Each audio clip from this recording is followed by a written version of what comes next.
എല്ലാവർക്കും welcome back to Chinnoos ചെറിയ pics.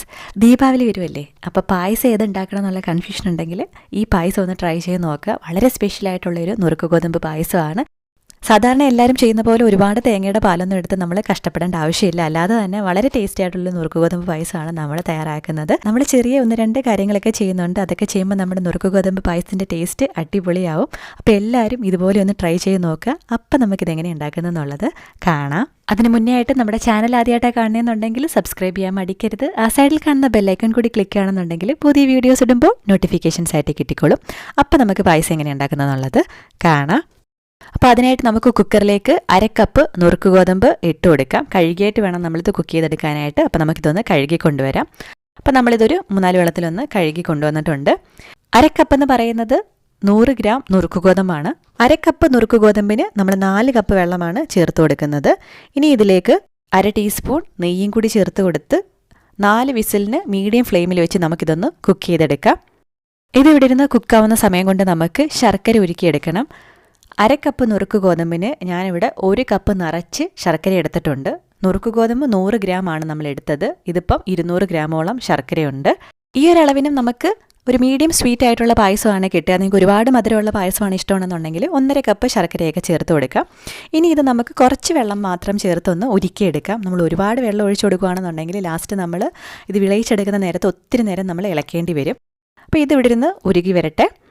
ഈ സമയം കൊണ്ട് നമ്മുടെ നുറുക്ക് ഗോതമ്പ് വെന്ത് വന്നിട്ടുണ്ടായിരുന്നു. ആവി പോയതിന് ശേഷം മാത്രം നമ്മളിത് തുറന്നു കൊടുക്കുക. ഇതുപോലെ വിടർന്ന് നല്ല വെന്ത് വന്നിട്ടുണ്ട്. നല്ലപോലെ വെന്ത് വന്നെന്ന് ഉറപ്പ് വരുത്തുക. അതിനുശേഷം മാത്രം ഇത് പായസം ഉണ്ടാക്കാനായിട്ട് യൂസ് ചെയ്യുക. കാരണം നമ്മൾ ശർക്കര ഒഴിച്ചു കഴിഞ്ഞാൽ പിന്നെ ഇത് വേവില്ല. പായസം ഉണ്ടാക്കാനായിട്ട് ഒരു അടികട്ടിയുള്ള പാത്രത്തിലേക്ക് നമുക്ക് 1 ടേബിൾ സ്പൂൺ നെയ്യ് ചേർത്ത് കൊടുക്കാം. ഇനി ഇതിലേക്ക് നമുക്ക് വേവിച്ച് വെച്ചിരിക്കുന്ന നമ്മുടെ നുറുക്ക് ഗോതമ്പ് ചേർത്ത് കൊടുക്കാം. ഞാൻ ഇതുപോലെ വെള്ളം ഊറ്റി മാറ്റിയിട്ടാണ് ചേർത്ത് കൊടുക്കുന്നത്. മീഡിയം ഫ്ലെയിമിൽ വെച്ചിട്ട് നമുക്ക് ആദ്യം ഈ വെള്ളം ഒന്ന് വറ്റിച്ചെടുക്കാം. അതിനുശേഷം നമുക്കിതിലേക്ക് ഉരുക്കി വെച്ചിരിക്കുന്ന ശർക്കര ഇതുപോലെ അരിച്ച് ചേർത്ത് കൊടുക്കാം. ഇമ്പ്യൂരിറ്റീസ് എന്തെങ്കിലും ഉണ്ടെങ്കിൽ പോകാൻ വേണ്ടിയിട്ടാണ് നമ്മളിത് ഇതുപോലെ ഉരുക്കി അരിച്ച് ചേർത്ത് കൊടുക്കുന്നത്. മീഡിയം ഫ്ലെയിമിൽ വെച്ച് ഇനി നല്ലപോലെ ഇത് ഇളക്കി വറ്റിച്ച് വിളയിച്ചെടുക്കണം. നമ്മുടെ പായസത്തിൻ്റെ രുചി തീരുമാനിക്കുന്നത് നമ്മൾ ഈ ചെയ്യുന്ന കാര്യത്തിലാണ്. സമയമെടുത്ത് തന്നെ ഇളക്കി വറ്റിച്ചെടുക്കണം. എന്നാലേ ആ ഒരു ടേസ്റ്റി ആയിട്ടുള്ള പായസം നമുക്ക് കിട്ടത്തുള്ളൂ. ഗോതമ്പ് നമ്മുടെ ശർക്കരയൊക്കെ പിടിച്ചെടുത്ത് നല്ല മധുരമുള്ളതായി മാറണം. അതിനു വേണ്ടിയിട്ടാണ് നമ്മളിങ്ങനെ ചെയ്യുന്നത്. അപ്പോൾ ദാ ഇങ്ങനെ വറ്റി തുടങ്ങുമ്പോഴത്തേക്ക് നമുക്കിതിലേക്ക് 1 ടേബിൾ സ്പൂൺ നെയ്യും കൂടി ചേർത്ത് കൊടുക്കാം. വീണ്ടും ഇളക്കി നമ്മളിത് നല്ലപോലെ വറ്റിച്ചെടുക്കണം. സ്പൂൺ വെച്ചിങ്ങനെ ഇളക്കുമ്പോൾ നമുക്ക് അതിൻ്റെ അടിവശം കാണാൻ പറ്റണം. ആ ഒരു പരുവത്തിന് നമ്മളിത് വിളയിച്ചെടുക്കുക എന്ന് പറയും. അപ്പം നമ്മുടെ ഗോതമ്പിലേക്ക് ശർക്കരയെല്ലാം പിടിച്ച് നല്ല വറ്റി വന്നിട്ടുണ്ട്. ഇനി നമുക്കിതിലേക്ക് 2 കപ്പ് നേർത്ത ലൂസായിട്ടുള്ള 2ാം പാല് ചേർത്ത് കൊടുക്കാം. ഇതെങ്ങനെയാണ് എടുക്കുന്നതെന്നുള്ളത് ഞാൻ ഉടനെ പറയാം. നമ്മൾ പാല് ചേർത്ത് കൊടുക്കുമ്പോൾ ഫ്ലെയിം ഏറ്റവും കുറച്ച് വെച്ച് ഇതുപോലെ ഇളക്കി വേണം ചേർത്ത് കൊടുക്കാനായിട്ട്. അല്ലെങ്കിൽ ചിലപ്പോൾ പിരിഞ്ഞു പോകാനുള്ള സാധ്യതയുണ്ട്. ഇപ്പോൾ ഒരു തേങ്ങയിലേക്ക് 1 കപ്പ് വെള്ളം ചേർത്ത് മിക്സിയിൽ അടിച്ച് പിഴിഞ്ഞെടുക്കുന്ന 1ാം പാല് മാറ്റി വെച്ചതിന് ശേഷം ബാക്കി വന്ന തേങ്ങയിലേക്ക് 2 കപ്പ് വെള്ളം ചേർത്ത് മിക്സിയിൽ ഒന്നും കൂടി അടിച്ച് പിഴിഞ്ഞെടുക്കുന്നതാണ് നമ്മുടെ ലൂസായിട്ടുള്ള 2ാം പാല്. ആ പാലാണ് നമ്മളിപ്പോൾ 2 കപ്പ് ചേർത്ത് കൊടുത്തത്. അതോടൊപ്പം തന്നെ ഞാനിവിടെ 1 കപ്പ് തിളപ്പിച്ച പശുവും പാൽ അല്ലെങ്കിൽ എരുമപ്പാലും കൂടി ചേർത്ത് കൊടുക്കുകയാണ്. ഇങ്ങനെയാകുമ്പോൾ നമ്മൾ ഒരുപാട് തേങ്ങാപ്പാലെടുത്ത് കഷ്ടപ്പെടേണ്ട ആവശ്യം വരത്തില്ല. എങ്കിലും നല്ല ടേസ്റ്റുമാണ്. ഇനി അത് അവിടെ ഇരുന്നൊന്ന് തിളച്ച് കുറച്ചൊന്ന് കുറുകി വരണം. ആ സമയം കൊണ്ട് നമ്മളിവിടെ ഒരു സ്പെഷ്യൽ കാര്യം ചെയ്യുവാണ്. ഒരു 1/4 കപ്പ് പഞ്ചസാരയിലേക്ക് 2 ഏലക്ക ചേർത്ത് നല്ലപോലെ ഒന്ന് മിക്സിയിൽ പൊടിച്ചെടുക്കാം.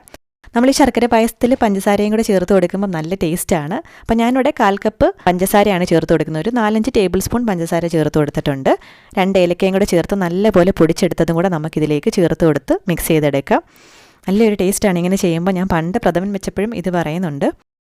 2ാം പാലും പശുവിൻ പാലും ചേർത്ത് ഇളക്കി ഒന്ന് കുറുകി വരുമ്പോഴത്തേക്കും നമുക്കിതിലേക്ക് 1ാം പാല് ചേർത്ത് കൊടുക്കണം. അപ്പോൾ അതിന് മുന്നേ ആയിട്ട് ഞാൻ കുറച്ച് ഉപ്പ് ചേർത്ത് കൊടുക്കുകയാണ്. ഉപ്പ് ചേർത്ത് കൊടുക്കുന്നത് നമ്മുടെ മധുരമൊക്കെ ഒന്ന് ബാലൻസ് ചെയ്ത് കിട്ടാൻ വേണ്ടിയിട്ടാണ്. ഒരു നുള്ളുപ്പ്. ഇനി നമുക്കിതിലേക്ക് 1/2 കപ്പ് 1ാം പാല് ചേർത്ത് കൊടുക്കാം. ഫ്ലെയിം ഏറ്റവും കുറച്ച് വെച്ച് ഇളക്കി വേണം നമ്മൾ 1ാം പാല് ചേർത്ത് കൊടുക്കാനായിട്ട്. 1ാം പാല് ചേർത്ത് കൊടുത്താൽ നമ്മളിത് തിളപ്പിക്കാൻ പാടില്ല. ഈ ഒരു കൺസിസ്റ്റൻസിയിൽ വേണം നമ്മൾ പായസം ആക്കി എടുക്കാനായിട്ട്. കാരണം ഇത് കുറച്ച് നേരം കൊണ്ട് തന്നെ നല്ല കുറുകി വരും. ഇതുപോലെ ആവി വന്ന് തുടങ്ങുമ്പോൾ നമുക്കിത് ഫ്ലെയിം ഓഫ് ചെയ്ത് വെക്കണം. ചിലരിതിലേക്ക് ചുക്കുപൊടിയും ജീരകത്തിൻ്റെ പൊടിയൊക്കെ ചേർത്ത് കൊടുക്കാറുണ്ട്. പക്ഷെ ഞാനിതൊന്നും ചേർത്ത് കൊടുക്കുന്നില്ല. അപ്പോൾ ഇതുപോലെ ആവി വന്ന് തുടങ്ങുമ്പോൾ നമുക്ക് ഫ്ലെയിം ഓഫ് ചെയ്ത് വെക്കാം. തിളയ്ക്കാൻ പാടില്ല. അപ്പോൾ ഇപ്പം തന്നെ ഇത് കുറുകി തുടങ്ങിയിട്ടുണ്ട്. നല്ല മണമാണ് ഈ പായസത്തിന്. ഇനി നമുക്കിതിലേക്ക് അണ്ടിപ്പരിപ്പും കിസ്മിസും ഒക്കെ നെയ്യിൽ വറുത്ത് ചേർക്കാം. തേങ്ങാക്കൊത്തുണ്ടെങ്കിൽ കുറച്ചും കൂടി നല്ലതാണ്. തേങ്ങാക്കൊത്ത് മാത്രം നെയ്യിൽ വറുത്ത് ചേർത്ത് കൊടുത്താലും യാതൊരു കുഴപ്പമില്ല. അപ്പോൾ ലോ ഫ്ലെയിമിൽ വെച്ചിട്ട് നെയ്യിൽ അണ്ടിപ്പരിപ്പും കിസ്മിസും വറുത്ത് നമുക്ക് ചേർത്ത് കൊടുക്കാം. അപ്പോൾ വറുത്ത അണ്ടിപ്പരിപ്പും കിസ്മിസും ചേർത്ത് കൊടുത്ത് നല്ലപോലെ മിക്സ് ചെയ്തെടുക്കുമ്പോൾ വളരെ ടേസ്റ്റി ആയിട്ടുള്ള നുറുക്ക് ഗോതമ്പ് പായസം ഇവിടെ റെഡി ആയിട്ടുണ്ട്. എല്ലാവരും ഒന്ന് ട്രൈ ചെയ്ത് നോക്കുക. അപ്പോൾ എല്ലാവർക്കും ഒരിക്കൽ കൂടി ദീപാവലി ആശംസകൾ. നമ്മുടെ വീഡിയോ എല്ലാവർക്കും ഇഷ്ടമായെന്ന് വിചാരിക്കുന്നു. ഇഷ്ടമായിട്ടുണ്ടെങ്കിൽ തീർച്ചയായിട്ടും കമൻറ്റ് ചെയ്ത് അറിയിക്കുക. നമ്മുടെ ചാനൽ ആദ്യമായിട്ടാണ് കാണുന്നതെന്നുണ്ടെങ്കിൽ സബ്സ്ക്രൈബ് ചെയ്യാനായിട്ട് മടിക്കരുത്. പുതിയ റെസിപ്പി വീഡിയോ അല്ലെങ്കിൽ വ്ളോഗുമായിട്ട് നമുക്ക് വീണ്ടും കാണാം. അതുവരേക്കും ബൈ.